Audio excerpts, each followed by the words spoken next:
kumita ng 5,000 to 10,000 a day dito sa Cryptofights nang walang binibitawang pera? Paano yun? Hello, welcome to my channel. Ngayong araw, pag-usapan natin ang tungkol sa Cryptofights. NFT game na kung saan pwede kang kumita ng pera habang naglalaro. First things first, kailangan mong gumawa ng account sa kanila. Paano ba dina-download yung Cryptofights? Meron tayong dalawang option. You can play on mobile or you can play also using your desktop. So gagawa ka muna ng account dito sa website na to. Ito yung website nila, www.cryptofights.iso. Ang gagawin mo lang, click mo yung download. Then, dito, makikita mo download.exe for desktop computer and of course, download EPK for mobile device. After nyan, you can have your game. After nyong ma-download yung laro, kailangan nyong mag-login, syempre using your account.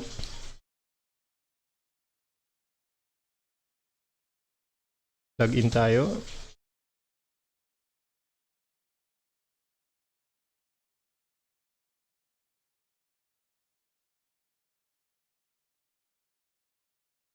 Yan.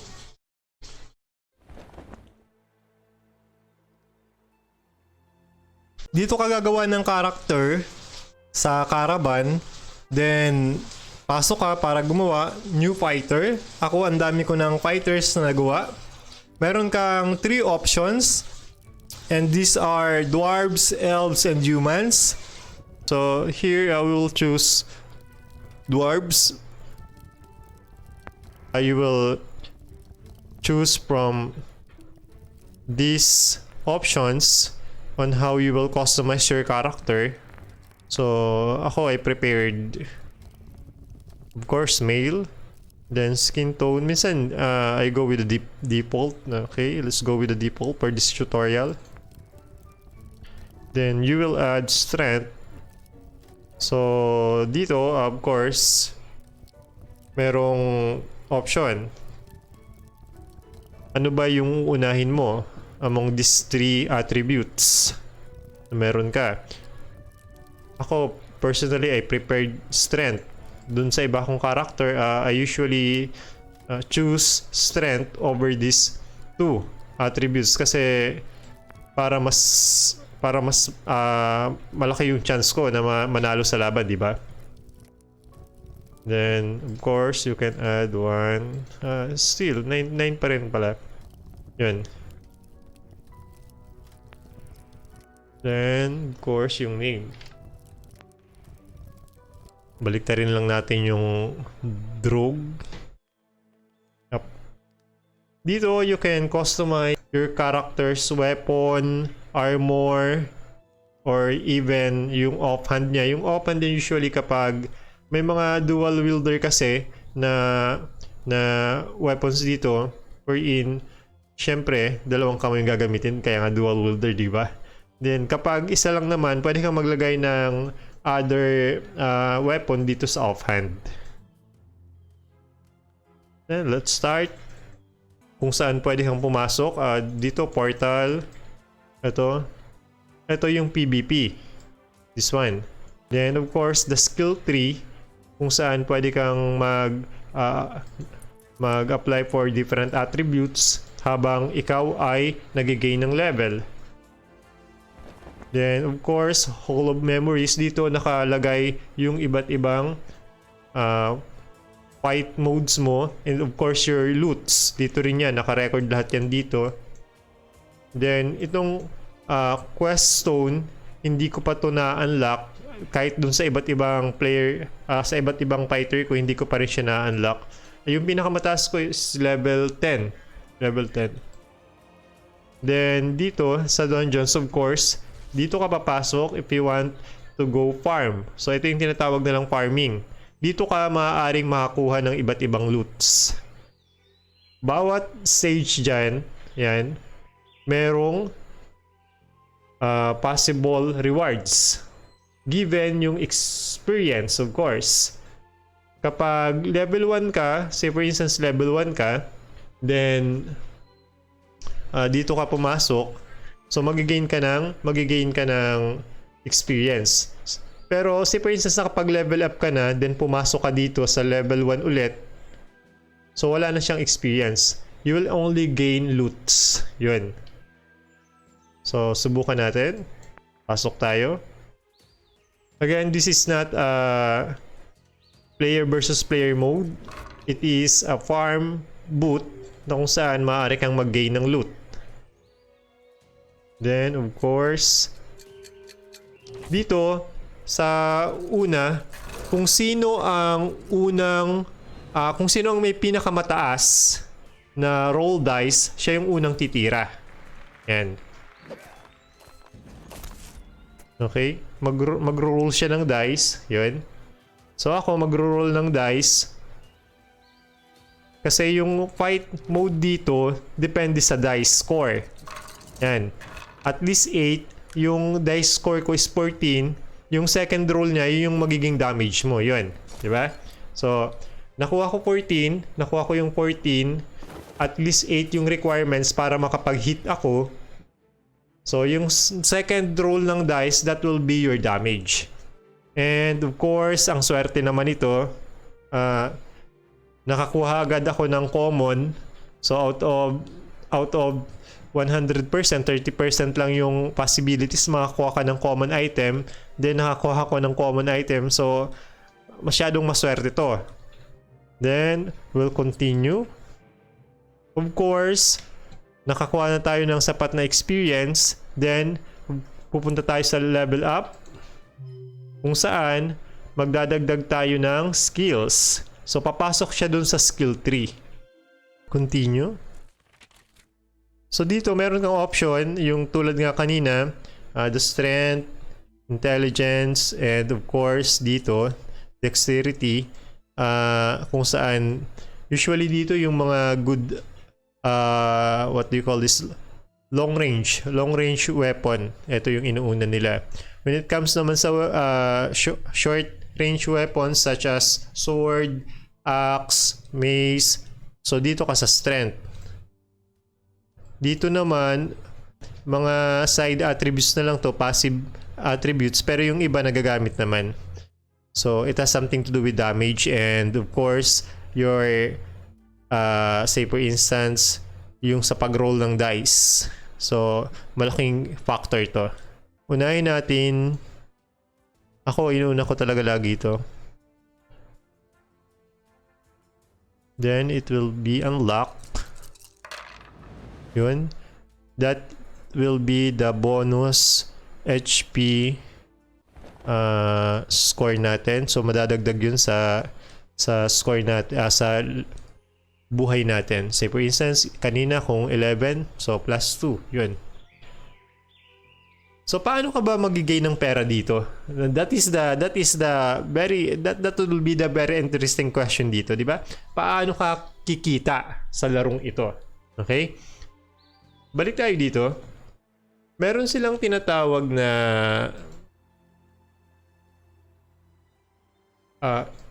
website, portal, fxgaming.com, Cryptofights, wherein kailangan mo mag-login. At ang gagamitin mo sa pag-login doon, of course, yung ginamit mo sa pag-login dito sa larong to para makapasok ka sa account mo. Paano ba yun? So, tingnan natin dito. Punta tayo dito sa account ko. Ako nakapag-login ako dito sa account ko. Meron silang tinatawag na NFT Marketplace. Yan.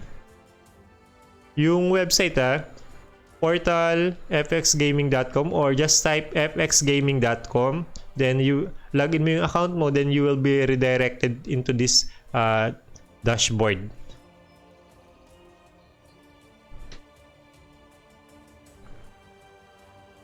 NFT Marketplace, kung saan ibinibenta ng mga players yung kanilang mga nalulot. Ngayon, meron tayong nakuhang great sword kanina, di ba? So dito natin yung makikita. Dito sa my NFTs. Lahat ng loot mo sa laro ay nandito. Yun. Yan yung mga naging loot ko. And of course, tulad ng sabi ko sa inyo kanina, mas rare yung item, mas uncommon yung item, mas mahal yung presyo. Say for instance, if you're not going to melt this one, pwede mo siyang ibenta. Yung melt, parang i-ano mo siya, i-destroy mo yung item, pero meron siyang melt value. Ang melt value niya is 0.0001,911 BSB. Yun yung magiging melt value niya. Ito, uncommon item na ito. Napakataas na ng points niya. Then, kung ayaw mo naman na i-melt yung items kasi nga rare siya, pwede mo siyang ipagbili. Di ba? Then, kung meron kang kakilalang player, merong page sa Facebook, I will give the link sa baba, sa comments dyan sa baba, sa description, kung paano makasali doon. Di ba? Para makapag-trade ka. Usually, ang gagawin mo lang naman dito, transfer items, then payment will be done through GCash or any other online payment platform. So, pwede ka doon magbayad. Then, dito naman, yun yung wallet ko. Ito. Yan na yung mga na-gain ko. 2 days pa lang akong naglalaro nito. So, imagine, I gained this one already. At meron na akong ipinagbibiling 3 items. At ang halaga dito sa marketplace ay nasa $2 yung nakita ko. Yung na-loot ko pala. Sorry, yung na-loot kong item. Ngayon, meron tayong nakuha kaninang great sword. Ito, di ba? Yung price niya is 0.08 USD. Meron din akong nakuhang mace. Yun. Ito yung hinahanap natin. Yung presyo ng nakuha kong item, yung bentahan nila is $10. Diba? Meron ako niyan. At nakuha ko lang yan dun sa dungeon. Diba? Maaari kang kumita dito. Ang tanong, may bumili na ba? Yung isa kanina, nakipag-transact ako through GCash. So, binili niya yung nakuha kong exceptional mode kasi gusto niya makapag-level up. Binili niya ng, of course, $1. Kasi kakilala ko din naman. GCash, 50 pesos. Pero di ba, kung isipin natin, at least we gained. Ang tanong, may binitawad ba akong kapital para makapaglaro? Wala. I'm just playing. I'm just enjoying. Di ba? Naglalaro lang ako. And I'm just having fun. Pero at the same time, kumikita ako. Di ba? So, napakaganda. Balik tayo sa laro. Ito yung tips ko sa inyo. Usually, yung mga other players hindi ito alam. So, ang nangyayari, na-stuck sila sa level 7. Doon sila na-stuck sa level 7. Ngayon, ano yung pagkakaiba nito? Pakita ko sa inyo. Usually, kapag na-stuck ka sa level 7, the only option na makapag-gain ka ng experience is to battle dito sa PvP. Diba? Eh, paano kung wala kang enough budget? Wala kang enough points. Paano ka makakapag-level up ngayon? You are going to stuck with that level. Nangyari kasi yun sa akin at na-experience ko mismo yun. Punta tayo dito sa dungeons. Okay. Kung mapapansin nyo, this second level will be unlocked kapag naging level 8 na ako. Ngayon, ang problema naman, even na matalo ko to, so let's try to win this battle. Kahit matalo ko siya, hindi na ako makakapag-gain ng experience dito. Kasi level 7 na ako. Then yung kalaban ko is level 7 din. Tulad lang sinabi ko sa inyo kanina, you will only gain experience here kapag mas mataas yung level ng kalaban mo. Kapag kapareho mo na, hindi ka mag-gain ng level. You will only win loots. Yun yung problema dito. So ano yung technique? Ano yung ipinagbabawal na technique para hindi ka ma-stuck sa level 7? Diba? Yung technique lang naman, kasi once na manalo ka dito, you will be given option. Mag-a-upgrade ka ba? O you will stay in the game. Diba? Pwede kasi yun. Ako, ang ginagawa ko, hindi ako muna nag-a-upgrade. Ang ginagawa ko, paulit-ulit lang ako doon sa kalaban ko. Say for instance, kung itong orc I am level 6, paulit-ulit lang ako sa kanya. And dagdag lang ng dagdag yung experience ko dito. Isang upgradean lang. Say for instance, yung goal ko nung una is to upgrade up to level 10. Ang ginawa ko, nag-stack ng experience hanggang makaabot ako sa level 10. Around 30,000 experience yung kailangan para makaabot ka ng level 10. Ayun, talo tayo. Talo tayo.